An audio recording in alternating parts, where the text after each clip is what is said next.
नमस्कार मित्रांनो, new India career फोरममध्ये आपलं सर्वांचं स्वागत आहे। आज आपण एक महत्त्वाचा कायदा अभ्यासणार आहोत आणि या कायद्याचं नाव आहे the medical termination of pregnancy act 1971। याला मराठीमध्ये वैद्यकीय गर्भपात कायदा 1971 असं म्हटलं जातं। भारतामध्ये गर्भपात करण्यास परवानगी आहे का आणि तो किती आठवड्यांपर्यंत गर्भपात करण्यास परवानगी आहे, त्यासाठी कुणाची संमती घ्यावी लागते का, मग त्यामध्ये किती डॉक्टरची संमती आहे, या सगळ्या बाबी याच्यामध्ये आहेत।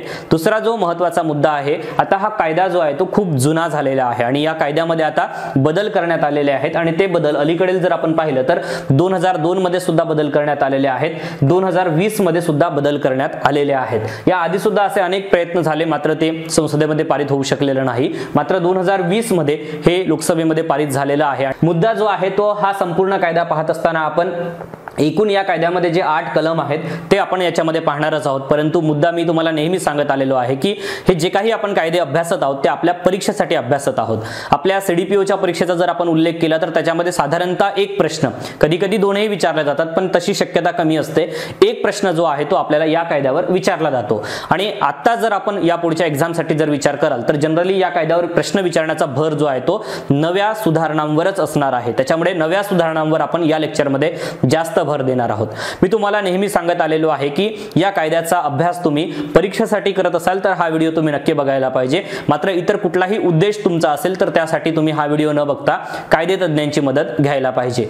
आज जो आपण हा कायदा पाहणार आहोत त्याच्यामध्ये सुरुवातीला आपण बेसिक माहिती तर याच्यामध्ये पाहणारच आहोत, परंतु ज्या सुधारणा झालेल्या आहेत या सुधारणा नक्की काय आहेत आणि त्यामागचा उद्देश काय होता, भारतामध्ये गर्भपातासंदर्भाची स्थिती नक्की काय आहे, वेगवेगळे जे काही जर्नल्स असतील किंवा वेगवेगळे जे काही अहवाल आलेले आहेत त्याच्यामध्ये नक्की काय सांगितलं गेलेलं आहे या बाबतीत, आणि एकंदरीत गर्भपात आणि स्त्रीचा हक्क म्हणजे स्त्रीच्या शरीरावर कुणाचा हक्क आहे ही जी काही विचारसरणी सध्या आहे किंवा चर्चेत राहते नेहमी किंवा या गोष्टीवर नेहमी बोललं जातं, तर त्या अनुषंगाने काही बाबी ज्या आहेत त्या अमेरिकेमध्ये किंवा इतर देशांमध्ये कशा पद्धतीची परिस्थिती आहे याचा एक जर आपण आढावा बघितला तर जर्मनी, कॅनडा सारख्या देशांमध्ये फार अशी बंधनं गर्भपातावर नाहीत, गर्भपात करण्यास मुभा आहे। मात्र अमेरिकेसारख्या देशांमध्ये सुद्धा किंवा भारतामध्ये सुद्धा आता हे काही बदल होऊ घातलेले आहेत। परंतु या आधी जर आपण पाहिलं 1971चा कायदा येण्याचा उद्देश हा लोकसंख्येवर नियंत्रण आणण्यासाठी तर एक होताच, असा एक मेन मुद्दा होता, परंतु स्त्रीचा हक्क आहे म्हणून हा कायदा आणला गेला का, तर कुठेतरी यावर शंका उपस्थित होते। मग गर्भपात करणे हा स्त्रीचा हक्क आहे का, तर तो ॲब्सोल्यूट आहे की क्वालिफाईड आहे हा प्रश्न असतो। ॲब्सोल्यूट अधिकार म्हणजे काय, म्हणजे त्याला कुठल्याही प्रकारची रिस्ट्रिक्शन्स नसतात, त्याला ॲब्सोल्यूट पॉवर किंवा ॲब्सोल्यूट अधिकार जे राईट्स आहेत ते असं म्हटलं जातं। परंतु हा गर्भपाताचा जो अधिकार आहे तो ॲब्सोल्यूट पॉवर किंवा ॲब्सोल्यूट अधिकार नाहीये, तर तो क्वालिफाईड राईट आहे। याचा अर्थ कुठेतरी त्याला रिझनेबल रिस्ट्रिक्शन्स जे आहेत ते लावले गेलेले आहेत, म्हणजे काही विशिष्ट परिस्थितीतच गर्भपात केला जाऊ शकतो। प्रत्येक वेळेस किंवा स्त्रीला स्वतःला असं वाटतं म्हणून गर्भपात केला जाणार नाही किंवा तशी परवानगी दिली जात नाही। ठीक आहे, मुद्दा जो महत्त्वाचा तो आहे तो म्हणजे medical termination of pregnancy act मध्ये ज्या आता सुधारणा झालेल्या आहेत तर त्या सुधारणांचा मेन हेतू जो आहे तो हा होता की सध्याच्या परिस्थितीमध्ये असे अनेक जे आहेत केसेस आपल्या समोर येत आहेत की बलात्कार झालेला आहे आणि बलात्काराच्या केसमध्ये सुद्धा काही छोट्या बालिकांवर बलात्कार झाला असेल तर अशा वेळेस तिला माहिती सुद्धा नसते की ती प्रेग्नंट आहे आणि वेळ जो आहे तो बराच निघून गेलेला असतो आणि त्याच्यामुळे काय होतं की अनेक कॉम्प्लिकेशन्स निर्माण होतात आणि गर्भपात करायची वेळ येते तेव्हा कायदा जो आहे तो आपला कायदा थोडासा रिस्ट्रिक्शन्स जरा जास्त आहेत, कारण याच्यामध्ये फक्त या आधी जर आपण पाहिलं तर 20 आठवड्यांपर्यंतचाच गर्भपात जो आहे तो करता येऊ शकत होता काही डॉक्टरांची संमती घेऊन, परंतु 20 आठवड्याच्या वरती जे आहेत ते गर्भपात करता येत नव्हता। परंतु आता ज्या आहेत त्या सुधारणा झालेल्या आहेत आणि त्या पुढे आपण पाहणार आहोत, परंतु अशा काही रिस्ट्रिक्शन्स त्यामध्ये होत्या, त्या एकदम कडक जे काही बंधनं घातली गेलेली होती ती कुठेतरी आता शिथिल करण्यात आलेली आहे। मुद्दा जो आणखी एक महत्त्वाचा चर्चेत असतो तो म्हणजे स्त्रीच्या गर्भावर कुणाचा अधिकार आहे किंवा स्त्रीच्या शरीरावर कुणाचा अधिकार आहे, मग त्या होऊ घातलेल्या बाळाचा, नवऱ्याचा, धर्माचा, सरकारचा की कुणाचा की तिचा स्वतःचा, तर हा प्रश्न जो आहे तो अमेरिकेमध्ये 2 पद्धतीने चर्चेला गेलेला आहे किंवा संपूर्ण जगभरामध्ये, एक प्रो चॉईस आणि प्रो लाईफ। याचा अर्थ काय, तर प्रो चॉईस ही जी विचारसरणी आहे ती असं मत मांडते की स्त्रीच्या गर्भावर स्त्रीचा संपूर्ण अधिकार आहे आणि तो गर्भ ठेवायचा, वाढवायचा, त्याला जन्म द्यायचं की नाही हे स्त्री ठरवेल. परंतु प्रो लाईफ ही विचारसरणी किंवा असे मत मांडणारे किंवा ती विचारसरणी फॉलो करणारे लोक असे म्हणतात की प्रो लाईफ याचा अर्थ की तो जो भ्रूण आहे, तो जो फिटस आहे, त्यावर त्या स्त्रीचा अधिकार नाही, कारण ते एक स्वतंत्र जीव आहे आणि जर ते मारलं जात असेल किंवा ते पाळलं जात असेल तर त्याला ती एक मानव हत्या ठरेल, असं प्रो लाईफ विचारसरणी म्हणते. त्याच्यामुळे हा जो वाद आहे तो नेहमी वेगवेगळ्या देशांमध्ये चालू असतो. आपल्या देशामध्ये जर विचार केला तर आपल्या देशामध्ये सुद्धा स्त्रीला पूर्णतः स्वातंत्र्य देण्यात आलेलं नाहीये. वेगवेगळ्या कंडिशन्समुळे, वेगवेगळ्या कॉम्प्लिकेशन्स क्रिएट झाल्यामुळे गर्भपाताचा जो काही कालावधी आहे आता वाढवण्यात आलेला आहे. आता टू द पॉइंट आपण मुद्द्याला सुरुवात करूया की हा जो कायदा आहे medical termination of pregnancy act, तुम्ही कायद्याचं नाव जे आहे ते पाठ ठेवायला पाहिजे. आता हा जो कायदा आहे जेव्हा सुरुवातीला आणला गेलेला होता तो एप्रिल 1972 मध्ये लागू करण्यात आलेला होता. तुम्हाला जर तारीख विचारली तर लक्षात ठेवा 1 एप्रिल आहे काही ठिकाणी, परंतु मी एप्रिल 1972 असंच लिहिलेलं आहे. एकूण कलमे जे आहेत या कायद्यामध्ये एकूण 8 आहेत आणि हा कायदा जो आहे 71 ला आणलाय, 72 ला लागू झालाय. त्यानंतर 2003 मध्ये याचे काही नियम बनवण्यात आलेले होते. ठीक आहे, आता याच्यामध्ये सुधारणा झाल्या त्या 2002 मध्ये आणि अलीकडच्या ज्या सुधारणा आहेत त्या 2020 मध्ये झालेल्या आहेत.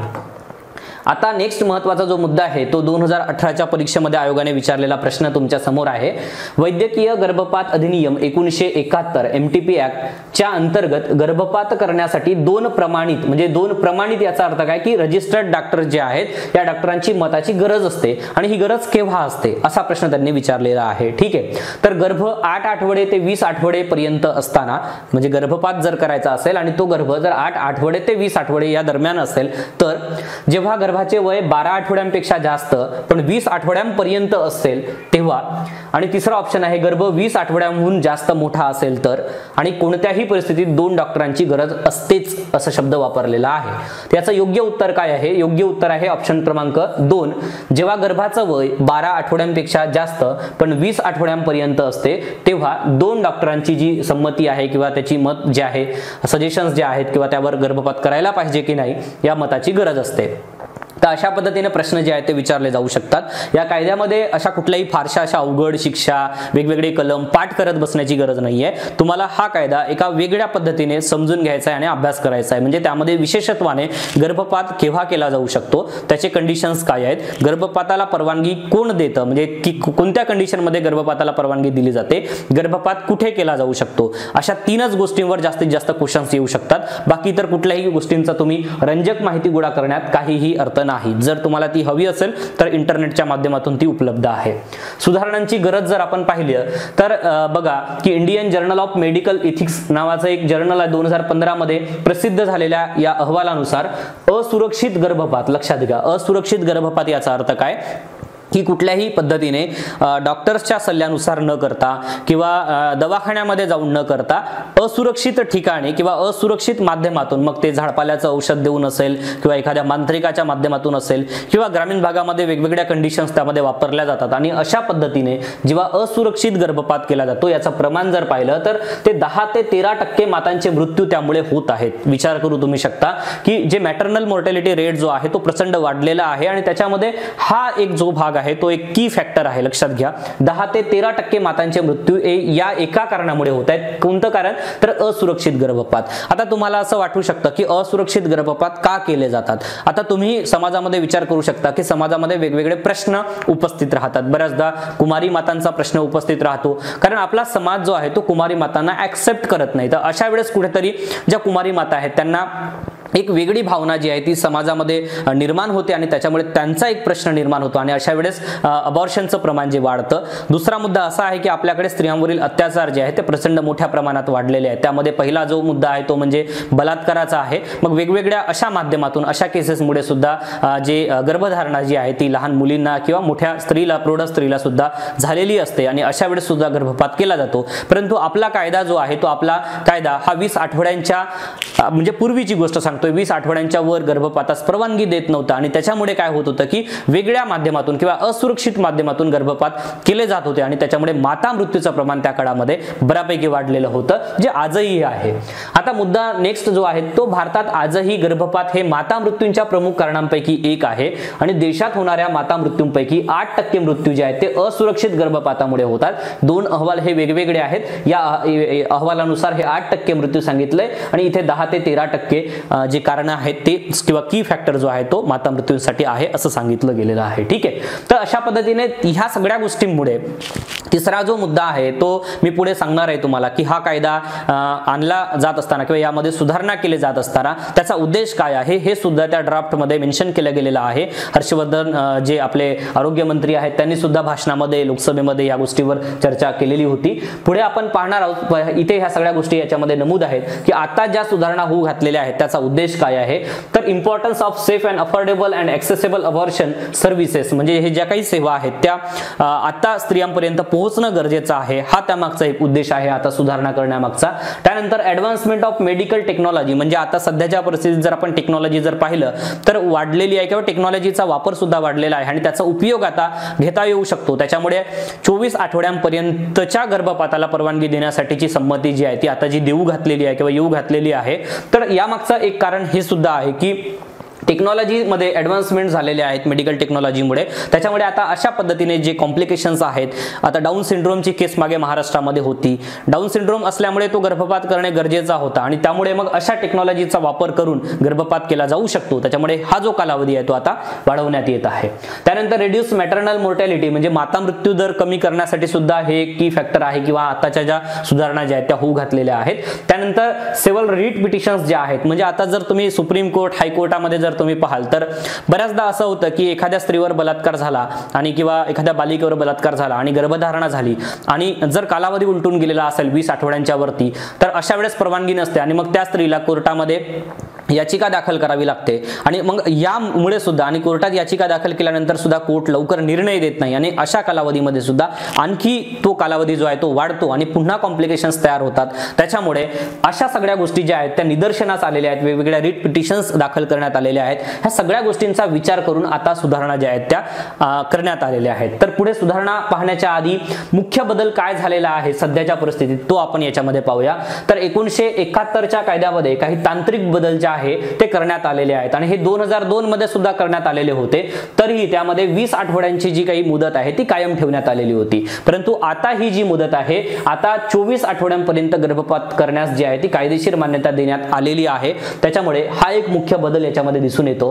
या कायद्यामधलं कलम 1 जे आहे ते काय सांगतं तर या कायद्याचं नाव अतिशय महत्त्वाचं आहे आणि आता ते medical termination of pregnancy amendment act 2020 असं त्याला आता म्हणता येईल. त्याची व्याप्ती जी आहे ती जम्मू काश्मीर वगळता संपूर्ण भारतात असेल. सुधारणा करण्यात आल्याची तारीख जर आपण पाहिलं तर लोकसभेत हे मांडण्यात आलं होतं 2 मार्च 2020 ला. त्याला मंत्रिमंडळाची मंजुरी सुद्धा देण्यात आलेली आहे आणि आता ते 17 मार्च 2020 मध्ये पारित सुद्धा झालेला आहे. मुद्दा नेक्स्ट जो आहे तो कलम 2 मध्ये व्याख्या जी दिलेली आहे, वेगवेगळ्या व्याख्या त्याच्यामध्ये दिलेल्या आहेत. मग त्याच्यामध्ये रजिस्टर्ड मेडिकल प्रॅक्टिशनर म्हणजे कोण, म्हणजे जो नोंदणी केलेला वैद्यकीय व्यावसायिक असं त्याला मराठीमध्ये म्हणू शकता.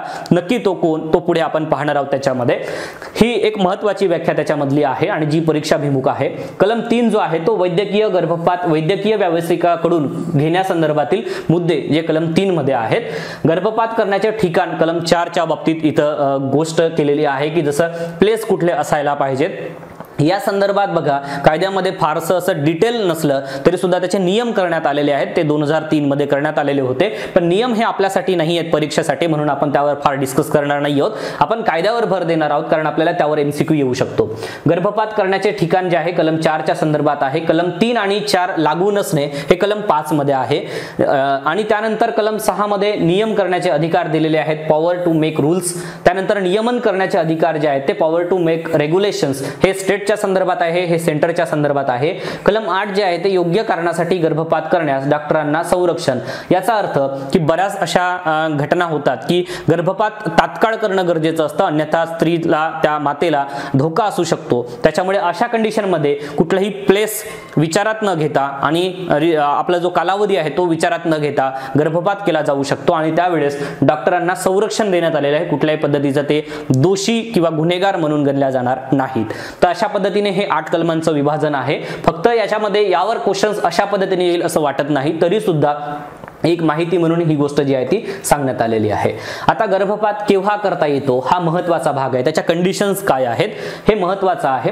गर्भधारणेनंतर गर्भवती स्त्रीच्या जीविताला धोका उद्भवल्यास, हा अतिशय महत्त्वाचा शब्द आहे. म्हणजे त्या स्त्रीच्या जीविताला धोका असेल तर, व तिच्या शारीरिक व मानसिक, हा शब्द महत्त्वाचा आहे, शारीरिक व मानसिक आरोग्यावर तीव्र दुष्परिणाम होणार असेल तर अशा वेळेस गर्भपात केला जाऊ शकतो.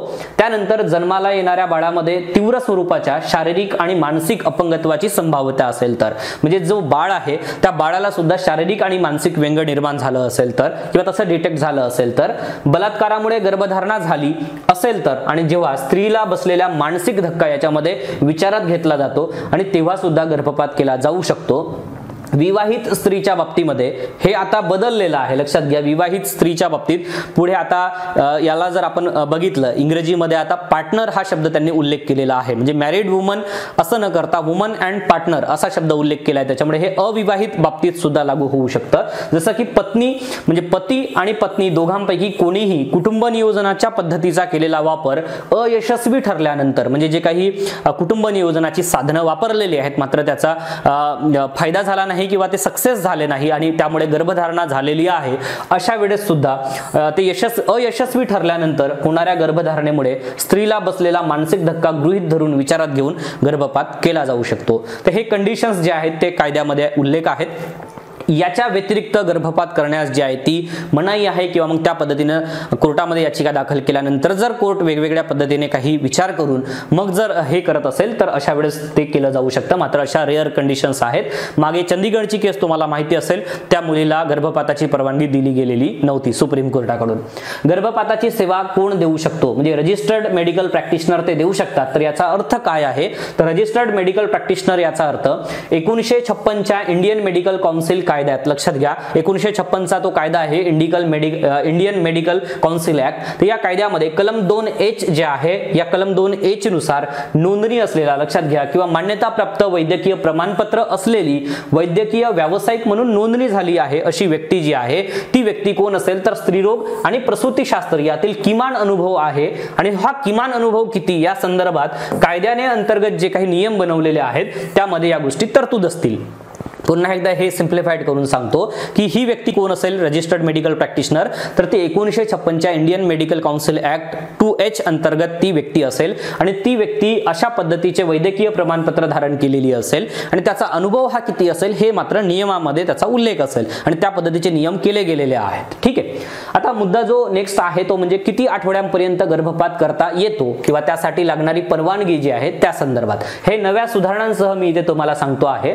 आता याच्यामध्ये बघा की कन्सेप्शन जो आहे म्हणजे टाइम सिन्स कन्सेप्शन जर आपण पाहिलं तर अप टू 12 वीक्स म्हणजे 12 आठवड्यांपर्यंत, 12 ते 20 आठवड्यांपर्यंतच्या दरम्यान, त्यानंतर 20 ते 24 आठवडे आणि मोर दॅन 24 वीक्स म्हणजे 24 आठवड्यानंतर सुद्धा पूर्वी जर आपण पाहिलं तर हे अलाउ नव्हतं, इथे सुद्धा अलाउ नव्हतं. मात्र आता याच्यामध्ये काही बदल करण्यात आलेले आहेत, ते बदल पुढे आपण पाहणार आहोत. ठीक आहे. तर याच्यामध्ये बघा अप टू 12 वीक्स मध्ये जर आपण पाहिलं म्हणजे 12 आठवड्यांपर्यंत जो गर्भपात केला जाऊ शकतो हा MTP ऍक्ट 1971 अनुसार जर आपण पाहिलं तर ऍडवाइस ऑफ वन डॉक्टर म्हणजे एक जो वैद्यकीय व्यावसायिक आहे त्याच्या सल्ल्याने 12 आठवड्यांपर्यंतचा जो गर्भपात आहे तो केला जाऊ शकतो.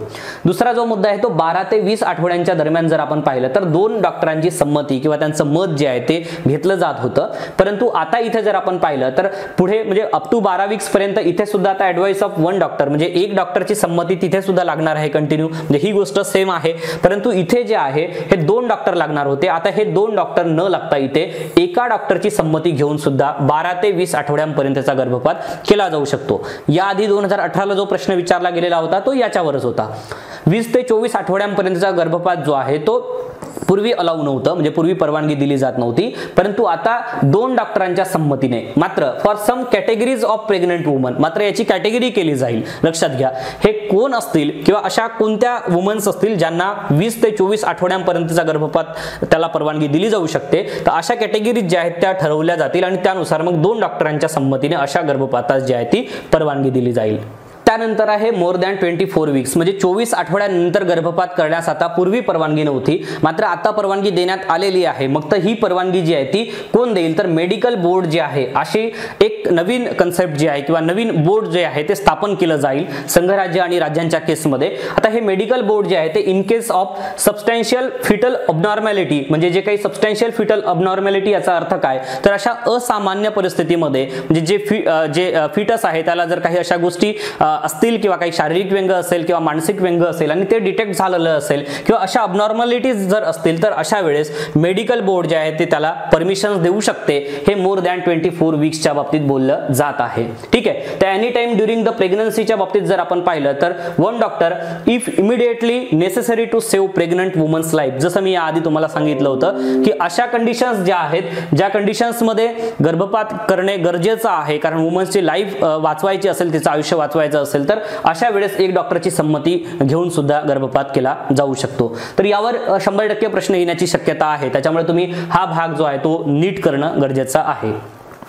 पुढे जो भाग आहे तो म्हणजे मेडिकल बोर्ड. आता ज्या बाबतीत आपण या आधी चर्चा केली ते मेडिकल बोर्ड नक्की काय असणार आहे, तर सर्व जे राज्य आहेत, जे स्टेट आहेत आणि युनियन टेरिटरी जे आहेत, हे जे आहेत ते governments will constitute a medical board. लक्षात घ्या, याचा अर्थ स्टेट गव्हर्नमेंट आणि युनियन टेरिटरीमध्ये अशा पद्धतीचे मेडिकल बोर्ड जे आहेत ते असतील आणि the board will decide if a pregnancy may be terminated after 24 weeks, म्हणजे 24 आठवड्यानंतरचा जो गर्भपात आहे तो केला जाऊ शकतो की नाही, अशा पद्धतीत म्हणजे जे सबस्टॅन्शियल फिटल अबनॉर्मॅलिटीज मध्ये परवानगी देणे किंवा त्या संदर्भात आपलं मत देणे हे मेडिकल बोर्ड जे आहे ते ठरवेल. परंतु या कायद्याचा ड्रॉबॅक असा आहे की हे मेडिकल बोर्ड जे आहे ते किती दिवसात अशा पद्धतीची जी हे आहे मत आपलं देईल किंवा मान्यता देईल याची कुठलीही चर्चा या कायद्यामध्ये करण्यात आलेली नाही. त्याच्यामुळे हा याचा एक ड्रॉबॅक आहे, कारण अशा वेळेस जर मेडिकल बोर्ड लवकर परवानगी देत नसेल तर तो पुन्हा कालावधी वाढतो आणि पुन्हा काही कॉम्प्लिकेशन्स निर्माण होऊ शकतात. ठीक आहे, प्रायव्हसीच्या बाबतीत सुद्धा याच्यामध्ये आता चर्चा करण्यात आलेली आहे की जो रजिस्टर्ड मेडिकल प्रॅक्टिशनर आहे हा फक्त अशाच व्यक्तीला ज्याला कायद्याने मान्यता दिलेली आहे किंवा ती व्यक्ती अधिकृत आहे अशाच व्यक्तीला जी वुमन आहे त्या बाबतीतली तिची प्रायव्हसी जी आहे ती सांगेल किंवा त्या बाबतीतली जी माहिती आहे तो त्या व्यक्तीला देईल. अन्यथा इतर कुठल्याही परिस्थितीमध्ये कोण व्यक्ती गर्भपात करत आहे याविषयीची कुठलीही माहिती लीक केली जाणार नाही. ठीक आहे, तर अशा पद्धतीने प्रायव्हसीच्या बाबतीत सुद्धा या आधी अशी कुठलीही चर्चा नव्हती, परंतु आता इथे चर्चा करण्यात आलेली आहे किंवा तसं मत जे आहे ते कायद्यात नोंदवलेला आहे. गर्भपात कुठे केला जाऊ शकतो त्याचं ठिकाण जे आहे तो हा एक भाग महत्त्वाचा आहे आणि इथे सरकारने स्थापन केलेल्या अथवा चालवलेल्या दवाखान्यामध्ये किंवा सरकारने किंवा जिल्हा समितीने मान्यता दिलेल्या ठिकाणी गर्भपात केला जाऊ शकतो. जिल्हा समितीच्या बाबतीत सविस्तर चर्चा त्या रूल्स मध्ये 2003 च्या करण्यात आलेली आहे, पण ते फार आपल्या एक्झाम पॉइंट ऑफ व्ह्यू तेवढं महत्त्वाचं नाही आहे. सरकारने स्थापन केलेल्या अथवा चालवलेल्या दवाखान्यामध्ये किंवा सरकारने किंवा जिल्हा समितीने मान्यता दिलेल्या ठिकाणी गर्भपात केला जाऊ शकतो. महाराष्ट्रामध्ये या सर्व केंद्रांची नोंदणी जी आहे ती बॉम्बे नर्सिंग होम नोंदणी सुधारित कायदा जो आहे तो 2005 चा या अंतर्गत देखील नोंदणी करणं गरजेचं आहे. या अंतर्गत तुम्हाला कळालेलं आहे की सरकारने स्थापन केलेले अथवा चालवलेले जे दवाखाने आहेत त्याच्यामध्ये हे गर्भपात जे आहे ते केले जाऊ शकतात. आता या शिक्षेच्या बाबतीत जर आपण पाहिलं तर नोंदणीकृत नसलेला जर वैद्यकीय जो व्यावसायिक आहे ज्याला रजिस्टर्ड मेडिकल प्रॅक्टिशनर तो व्यक्ती नसेल, इंडियन मेडिकल काउन्सिल ऍक्ट 1956 च्या कायद्यानुसार कलम 2H मध्ये त्याची नोंदणी नसेल किंवा तशा पद्धतीला त्याला कुठलेही प्रमाणपत्र धारण केलेलं नसेल तर ती व्यक्ती जर गर्भपात करत असेल तर त्या व्यक्तीला 2 ते 7 वर्षापर्यंतची शिक्षा जी आहे ती त्या व्यक्तीला होऊ शकते. अशा पद्धतीने हा जो कायदा आहे आणि या कायद्याचा मूळ जो गाभा आहे तो आपण याच्यामध्ये पाहिला.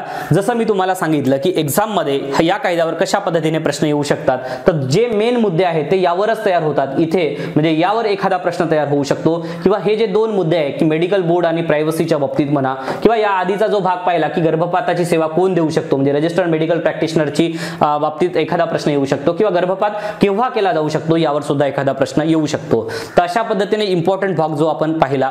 आता सध्याच्या परिस्थितीत जर आपण पाहिलं तर याच्यावर काय नक्की म्हणजे मत जे आहे ते असायला पाहिजे, म्हणजे एकंदरीत स्त्रीचा अधिकार जो आहे तो त्या गर्भावर असायला पाहिजे पूर्णतः, की त्या गर्भाचं जे जीव आहे ते वाचवणं गरजेचं आहे. या दोन्ही कंडिशनमध्ये स्त्रीचे हक्क किंवा तो स्त्रीचा हक्क म्हणून याकडे पाहिलं जावं का, अशी एक चर्चा जी आहे सध्या ती नेहमी चालू असते. तुमचं मत काय आहे ते सुद्धा तुम्ही कमेंट बॉक्समध्ये नोंदवू शकता. धन्यवाद.